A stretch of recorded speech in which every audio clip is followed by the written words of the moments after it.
Hi friends, സാപ്പിടെ മലയാളത്തിൻ്റെ ഏറ്റവും പുതിയൊരു വീഡിയോയിലേക്ക് എല്ലാവർക്കും സ്വാഗതം. ഇന്ന് അവിടെ വന്നിരിക്കുന്നത് കഴിഞ്ഞ ദിവസം മലയാളത്തിൽ റിലീസ് ചെയ്ത ഒരു സോംബി മൂവി നിങ്ങൾക്ക് പരിചയപ്പെടുത്താൻ വേണ്ടിയിട്ടാണ്. സോംബി മൂവി എന്ന് മാത്രമല്ല, അതിൽ വേറൊരു സംഭവം കൂടി അവർ കൊണ്ടുവന്നിട്ടുണ്ട്. ഒരു ടൈം ലൂപ്പ് പരിപാടി കൂടി കൊണ്ടുവന്നിട്ടുണ്ട്. അതാണ് ഈ ഒരു സിനിമ കുറച്ച് ഇൻട്രസ്റ്റ് ആകാൻ കാരണം തന്നെ. അപ്പം ഒരു സോംബി ടൈം ലൂപ്പ് മൂവി, ഒരു സയൻസ് ഫിക്ഷൻ മൂവി എന്നൊക്കെ പറയാവുന്ന രീതിയിൽ എനിക്കൊരു സിനിമയാണ്.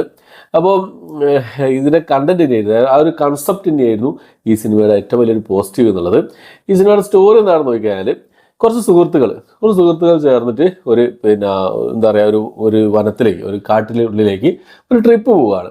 അവിടെ സ്റ്റേ ചെയ്യുന്നതും അവിടേക്ക് കുറച്ച് സോംബി വരുന്നതും പിന്നെ കുറച്ച് ടൈം ലൂപ്പ് കാര്യങ്ങളൊക്കെ ആയിട്ട് കാണിച്ചു പോകുന്ന ഒരു സംഭവമാണ്. ഫസ്റ്റ് തന്നെ കാണിക്കേണ്ടത് സോംബി, ഒരു കാട്ടിനുള്ളിൽ സോംബി ഉണ്ട് എന്നുള്ള, ആ കാട്ടിനുള്ളിലേക്ക് ഇവർ പോകുന്നുണ്ടാകും. അത് നമുക്ക് മനസ്സിലാക്കാൻ പറ്റും. അവിടെ അവിടെ സോംബീസ് ഉണ്ട്, പിന്നെന്തൊക്കെ സംഭവിക്കുന്നുള്ളത്. പക്ഷെ അതിലേക്ക് ഒരു ടൈം ലൂപ്പ് സംഭവം കൂടി കൊണ്ടുവന്നത് അത് ഇൻട്രസ്റ്റിംഗ് ആയിരുന്നു എന്നുള്ളതാണ്. ഇപ്പോൾ ഈ സിനിമ സംവിധാനം ചെയ്തിട്ടുള്ളത് സെൻ വർഗീസ് ആണ്. അദ്ദേഹം തന്നെയാണ് എഴുതിയതും അദ്ദേഹം തന്നെയാണ് പ്രൊഡ്യൂസറും ആയിട്ടുള്ളത്. അപ്പോൾ കാർത്തിക് ബി, അബിൻ സുകുമാരൻ, ഹരിശങ്കർ എന്നിവരൊക്കെയാണ് ഈ സിനിമയിൽ പ്രധാന വേഷം കൈകാര്യം ചെയ്തിട്ടുള്ളത്. എല്ലാവരും പുതുമുഖങ്ങളാണ് കേട്ടോ, എല്ലാവരും പുതുമുഖങ്ങളാണ്. ഞാൻ ഇതുവരെ കാണാത്ത ആൾക്കാരാണ്. ഞാൻ അനന്തു എസ്ആർ, സാറമ്മ വർഗീസ് ജനേറിയസ്, അങ്ങനെ കുറേ ആൾക്കാർ, ഒരു 5-6 ആൾക്കാർ ഈ സിനിമയിൽ അഭിനയിക്കുന്നുണ്ട് എന്നുള്ളതാണ്. അപ്പോൾ എല്ലാവരും പുതുമുഖങ്ങളാണെങ്കിൽ കൂടി പെർഫോമൻസുകളൊക്കെ വളരെ മികച്ച രീതിയിൽ തന്നെ എല്ലാവരും കൈകാര്യം ചെയ്തിട്ടുണ്ട്.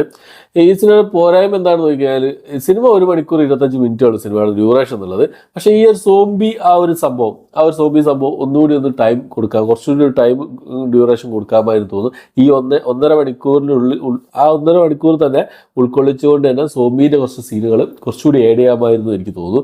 കാരണം എന്താ വെച്ചാൽ, ഇതിൽ ഫസ്റ്റ് തന്നെ ഇവർ ടൂറ് ഫസ്റ്റ് തന്നെ കാണിക്കുന്നുണ്ട്. അത് കഴിഞ്ഞ ശേഷം ടൈറ്റിൽ കാർഡൊക്കെ കഴിഞ്ഞ ശേഷം ഇവരെ ടൂറ് പ്ലാനിങ്, അതിലേക്ക് പോകുന്ന സംഭവങ്ങൾ, ഈ യാത്രകൾ, ഇങ്ങനെ അവിടുന്ന് ചായ കുടിക്കുന്നത്, ഇവിടുന്ന് ചായ കുടിക്കുന്നത്, ആ ഒരു സംഭവങ്ങൾ, അതുപോലെ കോൺവെർസേഷൻ കാര്യങ്ങളൊക്കെ ആയിട്ട് ഒരു ഏകദേശം ഒരു 10-50 മിനിറ്റോളം അങ്ങനെയായിട്ട് പോകും. ഒരു 10-50 മിനിറ്റോളം അങ്ങനെയായിട്ട് പോകുന്നുണ്ട്. അതിന് ശേഷമാണ് ഈ ഒരു സംഭവവും കാര്യങ്ങളൊക്കെ ആയിട്ട് ടൈം ലൂപ്പ് പരിപാടികളൊക്കെ ആയിട്ട് വരുന്നത് എന്നുള്ളതാണ്. ആ ഒരു കൺസെപ്റ്റ് അടിപൊളി കൺസെപ്റ്റ് ആയിരുന്നു. പക്ഷെ അത് മേക്ക് ചെയ്തെടുത്ത സമയത്ത് കുറേ പോരായ്മകൾ, തുടക്കക്കാരുടെ ഒരു പ്രശ്നമായിരിക്കാം, കുറേ പോരായ്മകൾ കാര്യങ്ങളൊക്കെ ആയിട്ട് വന്നിട്ടുണ്ട്. എന്നാലും ഒരു പരീക്ഷണ ചിത്രം ആയതുകൊണ്ട് തന്നെ ജസ്റ്റ് ഒരു തവണ കണ്ടു നോക്കാവുന്ന ഒരു സിനിമയായിട്ടാണ് തോന്നിയത്. ജസ്റ്റ് ഒരു തവണ, അതായത് ഇതുപോലുള്ള സിനിമകൾ കുറച്ചുകൂടി ഒരു ബഡ്ജറ്റിൽ അടിപൊളിയായി ഈ കളർട്ടൂണും കാര്യങ്ങളൊക്കെ ഒന്ന് മാറ്റായിരുന്നു തോന്നുന്നുണ്ട്. എൻ്റെ ഒരു ഒപ്പീനിയനാണ് കേട്ടോ. അപ്പോൾ അങ്ങനെയാണ് കുറച്ച് കാര്യങ്ങൾ. ഒരു പരീക്ഷണമാണ്, അതുകൊണ്ട് തന്നെ പലരും ബോംബ് പടം എന്നൊക്കെ പറയുന്നുണ്ട്. പക്ഷേ ബോംബ് പടമായിട്ടൊന്നും എനിക്ക് തോന്നിയില്ല. കാരണം എന്താ വെച്ചാൽ ഇതുപോലൊരു അറ്റംപ്റ്റ് അവർ നടത്തിയല്ലോ എന്നുള്ളതാണ് എനിക്ക് ഫീൽ ആയിട്ടുള്ളത്. ഇതുപോലൊരു അറ്റംപ്റ്റ് അവർ ചെയ്തു. എന്താ വെച്ചാൽ സോംബി പടങ്ങൾ നമ്മൾ കണ്ടിട്ടുണ്ട്, ടൈം ലൂപ്പ് പടങ്ങൾ കണ്ടിട്ടുണ്ട്. പക്ഷേ സോംബി വിത്ത് ടൈം ലൂപ്പ്, അതൊരു വെറൈറ്റി തന്നെയായിരുന്നു എന്നുള്ളതാണ്. സിനിമയുടെ പേര് അൺഡെഡ് എന്നാണ് സിനിമയുടെ പേര് വരുന്നത്. സിനിമയുടെ പേര് പോലെ തന്നെ ആയിരുന്നു ക്ലൈമാക്സ് എന്നുള്ളതും. അത് നിങ്ങൾ സിനിമ കണ്ട് തന്നെ എക്സ്പീരിയൻസ് ചെയ്ത് നോക്കുക. ആകെ 1.5 മണിക്കൂർ, 1 മണിക്കൂർ 25 മിനിറ്റ്, 26 മിനിറ്റ് സിനിമയുടെ ഡ്യൂറേഷൻ വരുന്നുള്ളൂ.